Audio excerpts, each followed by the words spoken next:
Olá, boa noite. Seja bem-vindo e bem-vindo ao Cenário Econômico pela TV Brasil, direto aqui dos estúdios da B3, no centro de São Paulo, com emissoras públicas de todo o país. Vamos aos destaques da economia nesse dia de hoje, terça-feira. Saiu o desemprego medido pelo IBGE, subiu em março, atinge agora 13.400.000 pessoas e a taxa de subutilizados é recorde histórico.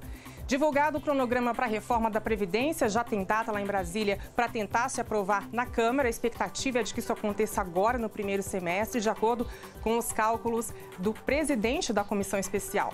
Ford e Sindicato anunciam um acordo sobre o fechamento da fábrica no ABC Paulista. Essa ideia da Ford de desligar a produção de caminhões aqui na América Latina, na América do Sul, e o fechamento da fábrica. Então, tem um acordo aí definido com o sindicato para que os trabalhadores consigam sair de uma forma melhor desse fechamento da fábrica. E as últimas horas para declarar o imposto de renda, sempre tem o pessoal que está atrasado. Segundo a última medição feita pela Receita Federal, 1.400.000 contribuintes ainda não prestaram contas com o Leão. Cenário Econômico está no ar.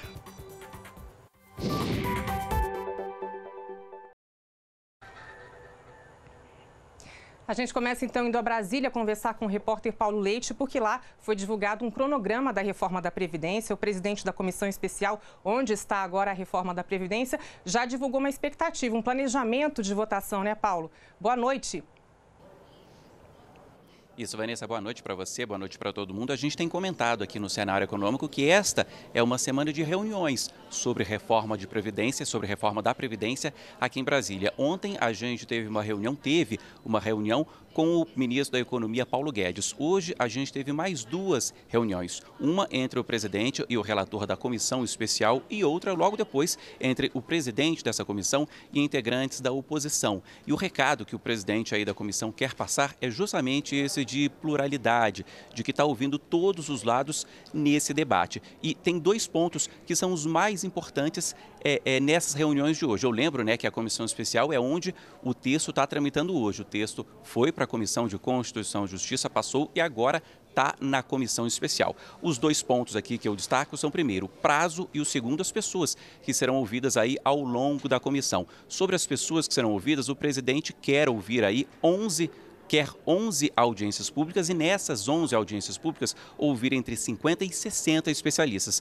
Tem pedido para ouvir até 130 especialistas. Ele quer fechar ali em 50 e 60 especialistas. O segundo ponto é esse que você comentava aí, é prazo, Vanessa. E aí há a diferenciação. A oposição quer votar o texto só no segundo semestre. Já o presidente da Comissão Especial quer votar na comissão em junho e aqui no plenário da Câmara até julho. A gente separou dois trechos aí, um do deputado Orlando Silva, que é da oposição PCdoB, e outro trecho do presidente da comissão, o deputado Marcelo Ramos, que é do PR.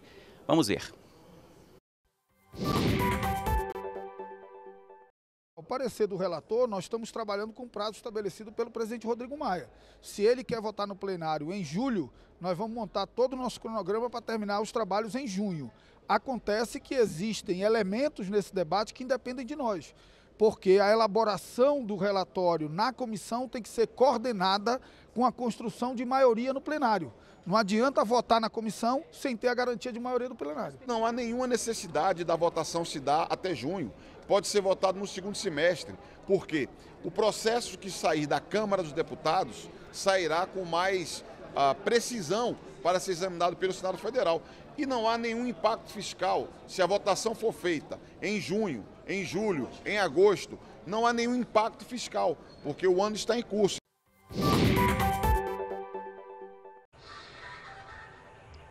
Bom, a gente teve as informações de Paulo Leite falando de Brasília sobre o cronograma, essas definições sobre a reforma da Previdência. Vamos falar agora sobre o desemprego. Foi divulgado hoje pelo IBGE, são dados da PNAD contínua. Então, o desemprego relativo ao primeiro trimestre de 2019, dados encerrados em março, a taxa ficou em 12,7%, o que equivale a 13.400.000 pessoas que estão desempregadas, estão sem ocupação. É a maior taxa desde maio de 2018. Em termos de crescimento, em relação ao quarto trimestre do ano passado, o crescimento foi de 1,1 ponto percentual, mas em relação ao mesmo período do ano passado, primeiro trimestre de 2018, houve uma queda de 0,4 ponto percentual. O desemprego já esteve mais alto em 2017, inclusive, foi o vale do desemprego. População desocupada, houve um crescimento de 10,2%, o que equivale em número de pessoas a 1.200.000. Então, nesse trimestre, mais 1.200.000 pessoas se somaram ao grupo de desempregados no país, que totaliza esse número que eu já falei anteriormente, 13,4%. A população ocupada também caiu, 91,9 milhões é o total agora, e nesse trimestre uma queda de 873 mil, quer dizer, 870 pessoas estão ocupadas em 870 mil pessoas deixaram de estar ocupadas neste período. É uma queda de 0,9%. Isso reflete, claro, esse movimento da economia. Havia uma expectativa de que a economia retomasse o fôlego agora no começo do ano, nesse trimestre, e essa expectativa não se confirmou nesse sentido, apesar de que nas últimas análises de mercado, a expectativa era de que esse desemprego viesse um pouquinho maior, 12,8%. Esse é um dado importante que chamou a atenção, os subutilizados, essa taxa atingiu 25%, é um recorde da série histórica que começou em 2012 e soma 28.300.000 pessoas. Eu vou só conferir aqui se a gente esqueceu alguma tela, isso mesmo. Então, esse total, 28.300.000 pessoas são os chamados subutilizados que estão na economia. Quem são essas pessoas, os subutilizados? São os desempregados, que a gente já acabou de falar, 13,4 milhões. Os chamados subocupados, que agora estão em 6,8 milhões de pessoas. Ficou estável praticamente esse índice. Quem são os subocupados? São pessoas que trabalham menos de 40 horas por semana. São pessoas que poderiam trabalhar mais, mas porque não encontram ocupação, tanto no mercado formal quanto informal, acabam trabalhando menos do que poderiam. E, claro, isso tem impacto no PIB, tem impacto no crescimento da economia, da geração de renda. E os desalentados, que é o número mais trágico, né, dessa questão do desemprego. São 4.800.000 pessoas, um crescimento de 3,9%, praticamente 4% nesse trimestre, que são as pessoas que simplesmente desistiram de procurar emprego, desistiram de procurar ocupação, porque não encontram. Então, essa é, sem dúvida, a face, né, mais cruel desses dados de desemprego do IBGE que foram divulgados hoje. Os empregos formais tiveram uma queda e os informais também nesse período. Os informais, 771 mil postos a menos, os formais, e os informais, 365 mil postos de trabalho a menos nesse primeiro trimestre do ano em relação ao último trimestre do ano passado. Sempre, a gente escolheu aqui os dados em relação ao último trimestre de 2018.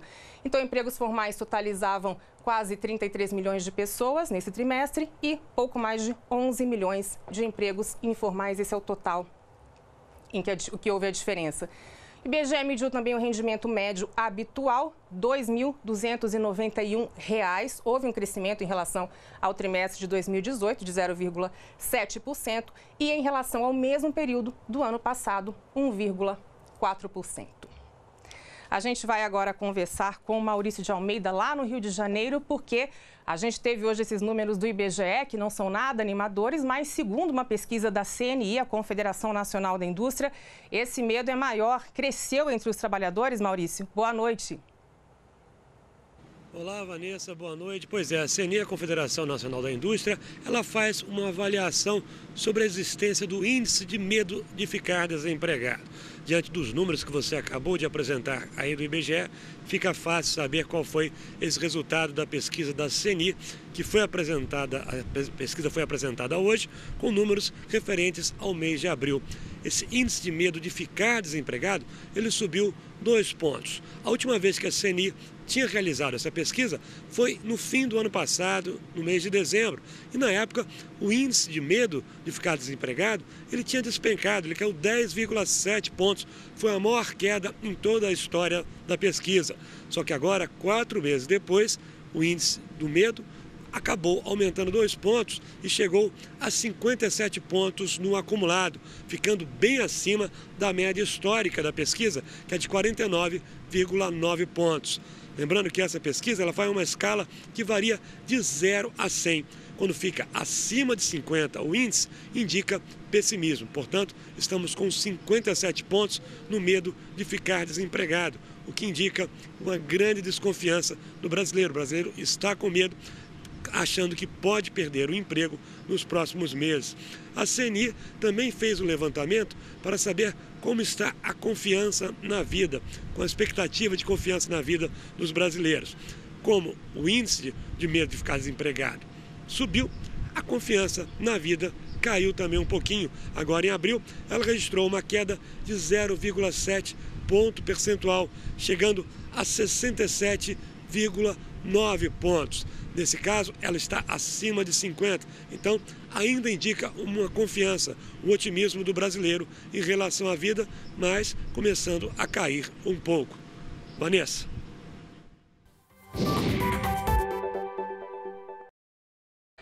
Obrigada, Maurício. Maurício, que daqui a pouquinho volta a conversar com a gente de novo. O medo de desemprego, a gente sabe, né? Tem impacto na economia, porque as pessoas com medo gastam menos, se endividam menos, e aí com menos consumo tem menos produção. Isso sem contar essa quantidade de desempregados que a gente acabou de ver aqui nos dados do IBGE. Tudo isso contribui para que a economia não cresça, para que o empresário não se anime e não invista. E a tentativa é de mudar tudo isso, né? Falando ainda em emprego, a gente vai agora para a redação da TV Brasil aqui em São Paulo. Hoje a gente vai conversar com a Ana Luísa Médici, porque a Ford chegou a um acordo com o sindicato para fazer o fechamento da fábrica lá e se definiram aí condições para que os trabalhadores deixem o emprego para fazer essa transição. Ana, bem-vinda, boa noite. Boa noite, Vanessa. Boa noite a todos. Olha, é isso mesmo. A Ford e o Sindicato dos Metalúrgicos do ABC Paulista anunciaram hoje que fecharam um acordo. Ele foi aprovado em assembleia pelos funcionários da unidade de São Bernardo do Campo e tem a finalidade de compensar os metalúrgicos pela perda do emprego motivada pelo fechamento da indústria. Estima-se que 30 mil pessoas dependem direta e indiretamente da Ford no ABC Paulista. A montadora, que este ano completa 100 anos no Brasil, decidiu no começo de 2019 fechar a fábrica de caminhões em São Bernardo do Campo.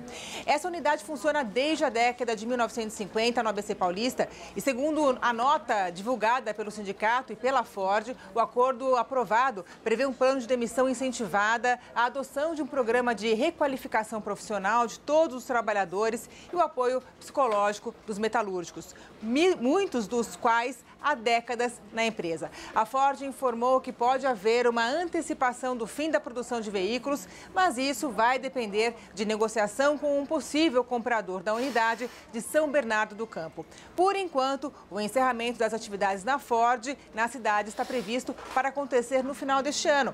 Em fevereiro passado, a montadora anunciou a decisão de fechar a fábrica de caminhões em São Bernardo do Campo e, na época, a Ford alegou que pretendia sair desse segmento em nível mundial.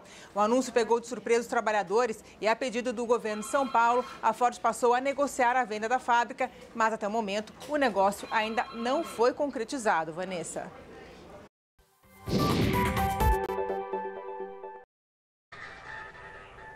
Sim, Ana, obrigada. E a expectativa que a gente tem, né? A gente torce para que esse novo comprador mantenha os empregos lá em São Bernardo do Campo. Vamos ver como é que fechou o mercado financeiro hoje. Ibovespa fechou em alta, leve alta de 0,17% aos 96.353 pontos. Na máxima do dia, chegou aos 96.706 e na mínima aos 95.613. Vamos dar uma olhadinha nas ações que compõem esse índice para entender mais ou menos o que é que aconteceu. Vale caiu 0,30% num movimento que foi normal hoje no mercado. As ações ligadas a commodities tiveram quedas. Em contrapartida, as ações ligadas aos bancos tiveram alta. Banco do Brasil, 0,63%. Bradesco, 0,25%. Itaú, 0,89%. Essas são as ações principais da B3, que compõem o índice Bovespa. E o Magazine Luiza teve essa forte alta de 7,14%, porque anunciou a compra da Netshoes, que vende pela internet. Então, com isso, o Magazine Luiza atraiu mais investidores, essa alta forte de 7,14%. Dólar comercial fechou em queda de 0,49% a R$ 3,92. Na máxima do dia chegou a R$ 3,95 e na mínima a R$ 3,91. Hoje o mercado ficou mais voltado para os acontecimentos fora do país. Amanhã o Federal Reserve nos Estados Unidos, o Banco Central americano, se reúne para definir sobre a taxa de juros. Então, com o noticiário mais tranquilo hoje aqui no Brasil, o mercado se voltou mais para os acontecimentos fora do país. A gente vai falar daqui a pouquinho das ações da Petrobras, porque antes eu converso de novo com o Maurício de Almeida, porque, Maurício, mais um aumento no preço da gasolina na refinaria? Pois é, Vanessa, mais uma vez a Petrobras fez um reajuste no litro da gasolina nas refinarias. Esse reajuste começou a valer a partir de hoje. Foi um aumento de 3,5%. Com esse novo reajuste, o preço do litro da gasolina nas refinarias da Petrobras chegou a R$ 2,04.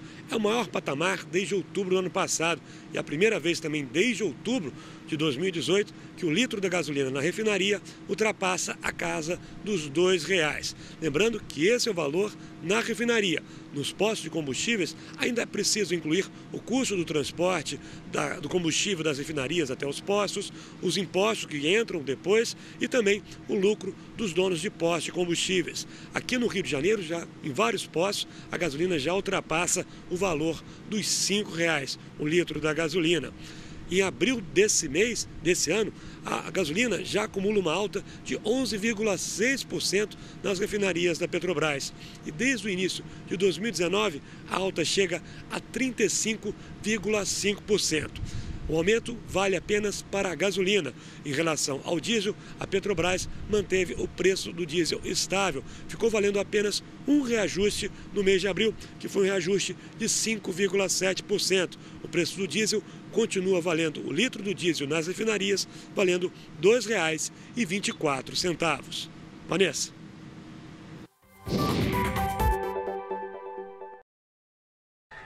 Obrigada, Maurício de Almeida, por sua participação aqui hoje no Cenário Econômico. Agora sim, eu me despeço do Maurício. Bom, essa questão do reajuste, né? O problema do reajuste, acompanhando o mercado, as cotações de mercado, isso é natural, é movimento natural da economia. É bom que seja assim, mas o fato é que muitas vezes essa queda é que não chega para a gente na bomba, né? No preço final, porque a cadeia tem muitos intermediários e, na verdade, essa é que é a grande questão que a gente precisa resolver, né? Não tanto essa oscilação em relação ao mercado, que ela é natural. Petrobras, com isso, fechou em queda de 0,95%, cotada a R$ 27,12. Na máxima do dia, chegou a R$ 27,66 e na mínima, R$ 26,98. Uma queda leve, o mercado já se acostumando com essa ideia de que o preço da gasolina e do óleo diesel pode variar em relação ao mercado. No próximo bloco, os atrasados do imposto de renda. Se você é um deles, você confere as dicas de última hora para não errar na declaração. Até mais. Já estamos de volta com o Cenário Econômico agora para falar sobre os atrasados, impostos de renda. Segundo a última atualização da Receita Federal, 1.400.000 pessoas ainda não prestaram contas com o Leão e agora é correria, né? Então eu recebo aqui Gustavo Oliveira, que é contador, para conversar com a gente, dar essas dicas de última hora. Esse número, Gustavo, 1,4 milhão, está na média normal? Todo ano acontece alguma coisa e o brasileiro tem essa fama, né, de deixar as coisas para a última hora.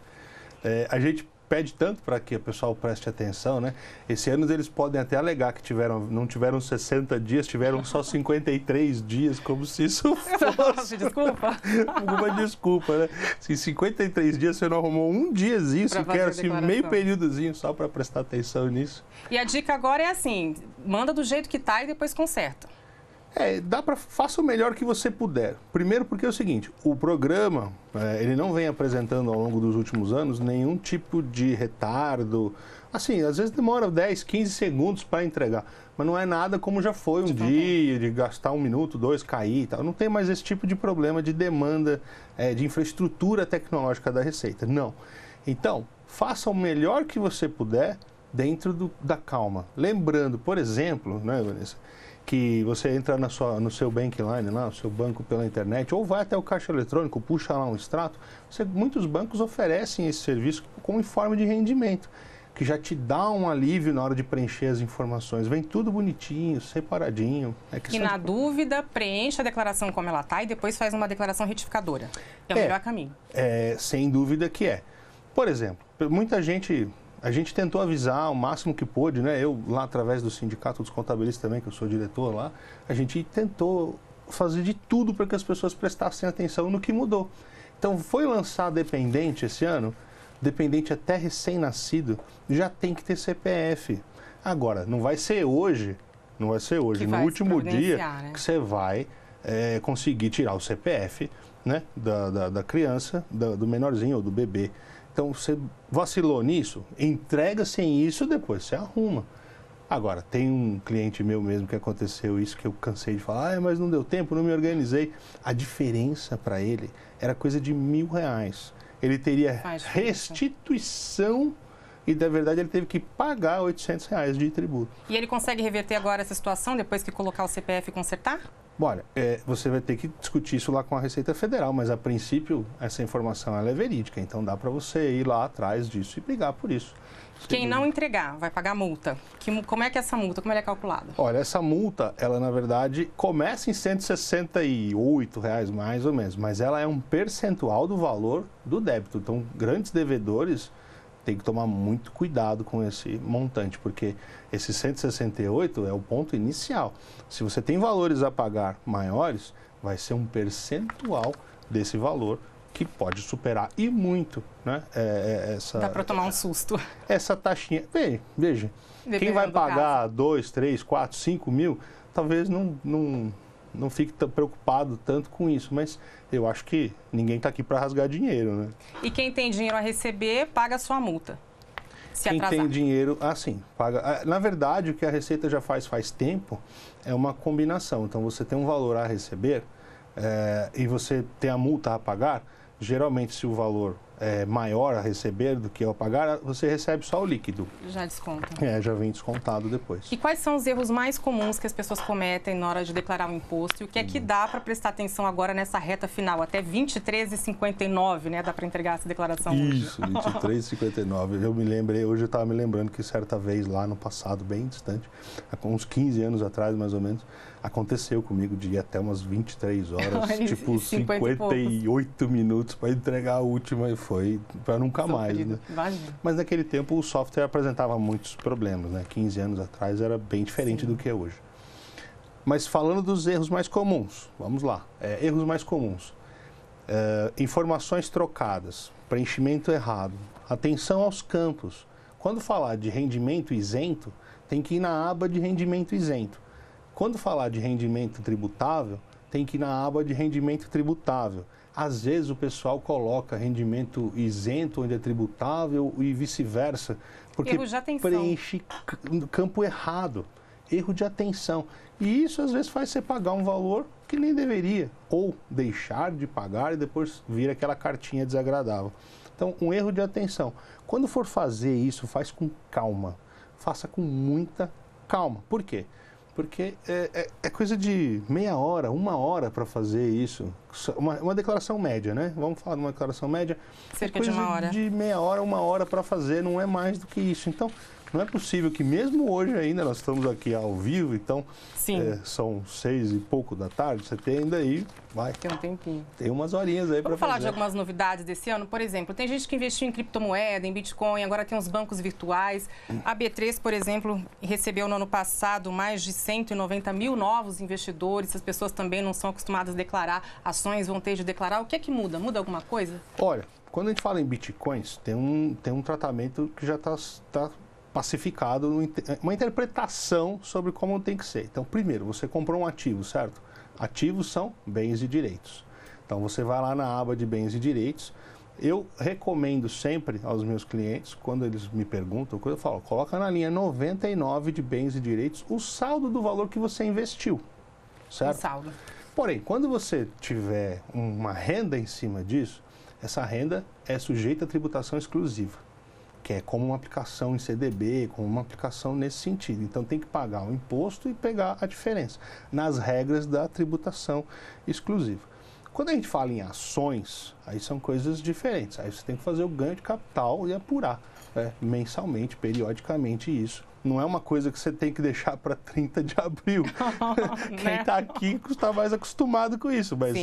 Mas o pessoal, às vezes, assim, o investidor médio, né, que agora a Bolsa está ganhando áreas de ganhar novos investidores novatos que não têm a experiência. Então, preste muita atenção. Porque as ações, você, por vezes, dependendo do ganho que você tiver, acima de 20 mil naquele mês, você já tem que declarar aquilo e tributar no mês seguinte. Então, isso é um erro que as pessoas... E, olha, eu posso falar, é a mesma coisa de um erro que é legal falar também, da venda de imóveis. Quando a pessoa faz compra e venda de... Na verdade, nem compra e venda, Rapidinho para a gente encerrar, Gustavo. Claro, é aquela questão do imóvel. comprei um imóvel, vendi um imóvel. Vendi para comprar outro. Como é que eu faço? Tinha que ter feito na época da venda. E não agora, em 30 de abril. Agora já passou. Já passou. Gustavo, muito obrigada por sua presença aqui. Eu que agradeço. A gente deseja boa sorte para você que ainda precisa declarar. Uma boa terça-feira. Corre lá. Nossa, muito rápido.